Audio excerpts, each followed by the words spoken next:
जय भीम जय Maharashtra. India unlimited in digital news चॅनलमध्ये सगळ्यांचं स्वागत आहे. आज 10 तारीख आहे, बुधवार. पहाटे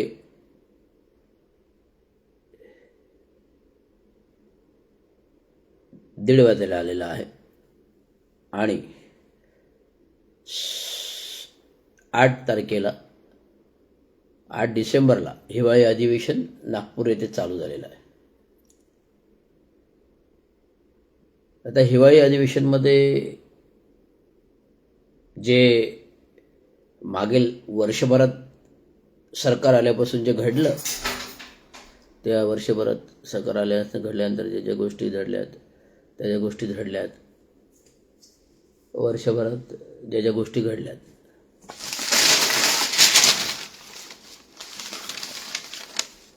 त्या अधिवेशनामध्ये विषयांतर येतीलच.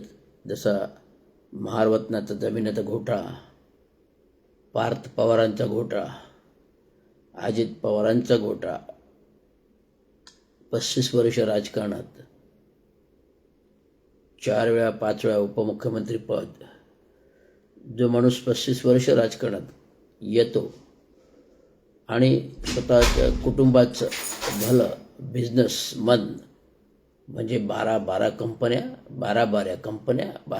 कंपन्या अशा प्रकारे प्रस्थापित केला त्या भूखंड गिळंकृत. तर अशा कचाट्यात सापडले जे महारवतनाची जमीन आहे, मुंडवामधली महारवतनाची जमीन,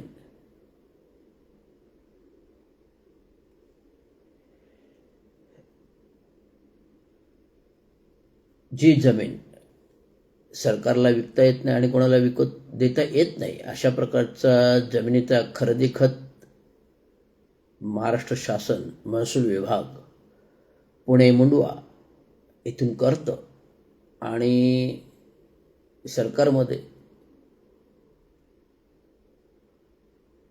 विरोधक आणि सत्ताधारी यांची झुंपते.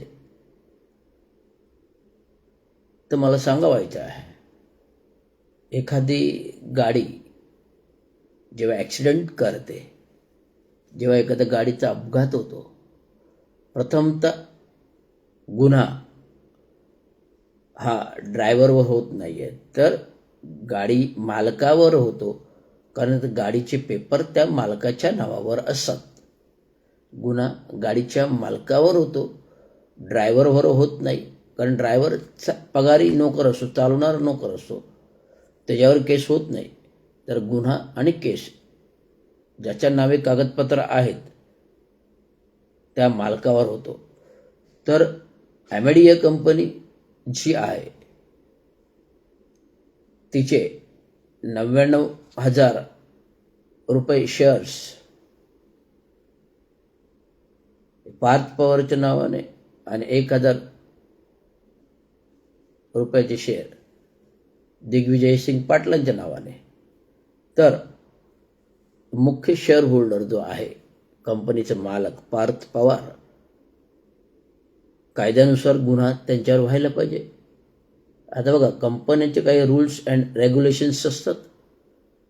जेव्हा विकासक एखादी इमारत बांधतो, जेव्हा विकासक एखादी बिल्डिंग बांधतो, बरोबर आहे, तर संकुलनाच्या मध्ये एक मोठं संकुलन बांधताना किंवा एक मोठी बिल्डिंग बांधताना एक 100 माळ्याची असेल, 90 माळ्याची असेल, 80 माळ्याची असेल, 70 माळ्याची असेल, 60 माळ्याची असेल, 50 माळ्याची असेल आणि संकुलन 15 माळ्याच्या इमारती असतील, तर ह्या संपूर्ण संकुलातील जेवढे सपोज फ्लॅट आहेत, आता उदाहरणार्थ मी ज्या ठिकाणी राहतो, माझ्या संकुलनामध्ये 17 इमारती आहेत आणि माझ्या 2 डीपी रस्त्यामधून डिवायडेड झालेल्या सोसायटीमध्ये एका बाजूला 14 बिल्डिंग आहे, दुसऱ्या बाजूला 3 बिल्डिंग आहे. तर एका बिल्डिंगमध्ये माझ्या सोसायटीमध्ये जवळजवळ 2,500 फ्लॅट आहेत.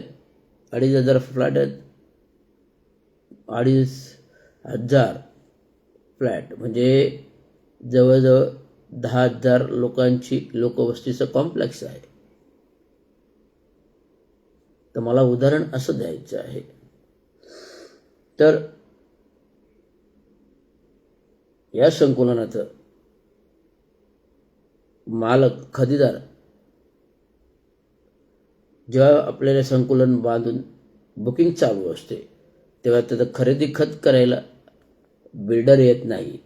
मालक जो असतो बिल्डर विकासक, उदाहरण सांगतो मी, मुख्य मालक कंपनीचा बिल्डर जो कोई ओनर असतो तो एवढा 2,500 फ्लॅटचा ॲग्रीमेंट बनवायला तो येत नाही आहे. त्याने एक सॉलिसिटर नेमलेला असतो, म्हणजे लिगल ॲडवायझर नेमलेला असतो आणि त्या लिगल ॲडवायझर मार्फत त्याने एक पॉवर ऑफ अटर्नीवाला, म्हणजे त्या फ्लॅट सेल्सच्या ॲग्रीमेंट पुरतं पॉवर ऑफ अटर्नी म्हणून त्यांच्या कंपनीतला एक नोकरदार वर्ग, मॅनेजर असेल, सीईओ असेल, सगळं सीईओ पण नाही, जो हाताखाली काम करणार कर्मचारी जो अख्खे मुख्य मॅनेजर त्याला नेमलेला असतो आणि तो ह्या सेल्स इमारतीचं सेल्स अँड डीड ॲग्रीमेंट करतो. तर आता सेल्स अँड डीड ॲग्रीमेंट त्या माणसाने केलं तर उद्या काही फ्रॉड झाला, तो सेल्स अँड डीडवाल्याला पकडणार नाही, तो त्या विकासकाला पकडणार, बिल्डरला पकडणार. बरोबर आहे की नाही? मग आता हे ॲमेडिया कंपनी जो खरेदी खत केला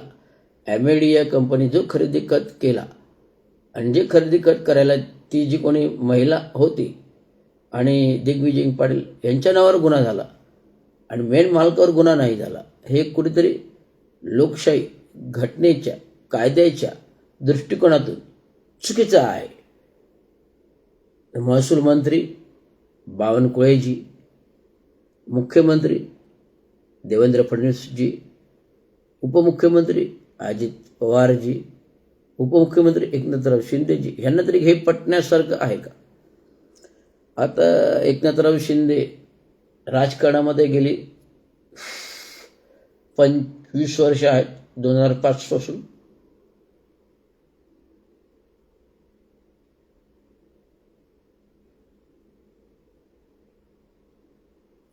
पासून 92, 93, 94, 97 पासून आहेत. चंद्रशेखर आले तेव्हा 97 पासून राजकारणात आहेत, म्हणजे 28 वर्ष आहेत. आता 28 वर्षांनी ज्यांनी जी संपत्ती, मालमत्ता, प्रॉपर्टी कमवली, गावी दरेगाव आहे ते त्यांच्या मालकीच्या नावावर असताना मालक कोण झाले? एकनाथराव शिंदे झाले. उद्या काय झालं गफलत कोणाच्या नावाने होणार? एकनाथराव शिंदेच्या नावाने होणार. आता गंगूबाई संभाजी शिंदेचं पण भूखंड घोटाळा, हा जसा पार्थ पवारचा भूखंड घोटाळा आहे. 128 कोटी का किती स्टॅम्प ड्युटी भरावायची आहे? 40 कोटीची स्टॅम्प ड्युटी त्यांना भरावायची आहे. 40 कोटी आणि 80 ते 75 कोटी ते म्हणजे टोटल 128 कोटी रुपयाचं सगळं हा गफला. त्याच्यामध्ये संपूर्ण भूखंड महारत्नाच्या जमिनीचा 500 रुपयाच्या स्टॅम्प पेपरवर खरेदी व्यवहार झाला आणि त्याची स्टॅम्प ड्युटी पण भरली गेलेली आहे. तर हे प्रश्न आज मुख्यतः करून विधानसभेत आलेत की नाही मी आता ऐकली नाही, पण आले असतील. विधानसभेत हा रंगणार आहे. अनेक निवडणुकाबाबत आहे, जे निवडणुका इलेक्शन्सचे काउंटिंग पुढे ढकलले. अचानक निवडणुका पुढे ढकल हा प्रश्न पण जो आयोगाचा विषय जरी आला तर तो सभेमध्ये येणार. अनेक घोटाळे आहेत, भ्रष्टाचार आहे, गणकचऱ्याचा प्रश्न आहेत, कामगारांचा प्रश्न आहेत, कुत्र्यांचा प्रश्न आहे, जनावरांचा प्रश्न आहे, टायगरचा, वाघांचा प्रश्न आहे, अनेक अधिकाऱ्यांचा घोटाळ्याचा प्रश्न आहे, अनेक महानगरपालिकांचा घोटाळ्याचा प्रश्न आहे, अनेक महानगरपालिकांचा समस्याचा प्रश्न आहे. हे सर्व प्रश्न विधानसभेच्या पटलावरती येणार आहेत. आणि आमच्या ठाण्यातील दिग्गज BJPचे आमदार संजय केळकरजी हे प्रश्न उपस्थित करण्यात निष्णात आहेत. जरी ते सरकारमध्ये असतील, सत्ताधारी पक्षाच्या BJP पक्षाचे आमदार असतील, विधायक पक्षांचे आमदार असतील, तरी ते सरकारच्या विरोधात विविध प्रश्न विधानसभेत मांडतात. जितेंद्र आव्हाड विरोधी पक्ष पार्टीचे डॉक्टर जितेंद्र आव्हाड पण प्रश्न मांडतात. मागे गडकरी रंगायतांचा मुद्दा मांडला, काळू डॅमचा मुद्दा मांडला, ते दोन्ही मंजूर झाले. गडकरी रंगायतन आहे. आता यावेळेस शिवाजी मैदान शिवाजी अट्टावरचा प्रश्न जितेंद्र आव्हाडने घ्यावा, कारण ते चांगलं सुस्थितीत असलेलं शिवाजी मैदान शिवाजी अट्टावर हा विधानसभा रंगायला पाहिजे, गाजायला पाहिजे आणि भ्रष्टाचारी अधिकाऱ्यांना तर निलंबित करायला पाहिजे. जे संदीप माळवीसारखे SRE scam, cluster scam, SRA घोटाळा, क्लस्टर भूखंडासारखा आहे. विकास हस्तांतर कायद्याअंतर्गत विकास हस्तांतर कायदा अंतर्गत SRAमध्ये ज्या विकासकाला मंजुरी मिळालेली आहे, ज्या विकासकाला मंजुरी मिळाली आहे त्या विकासकाने चेंज ऑफ बिल्डरचा कायदा एक आपत्कालीन स्थितीसाठी असतो, परंतु बिल्डर नियुक्त होण्यापूर्वीच चेंज ऑफ बिल्डरचा कायदा आणि थर्ड पार्टी म्हणून सरकार पण मध्यस्थीकरिता ॲग्रीमेंट बनवले. अशा प्रकारचं विकासांतर कायद्याअंतर्गत चेंज ऑफ बिल्डर नाही करता येत.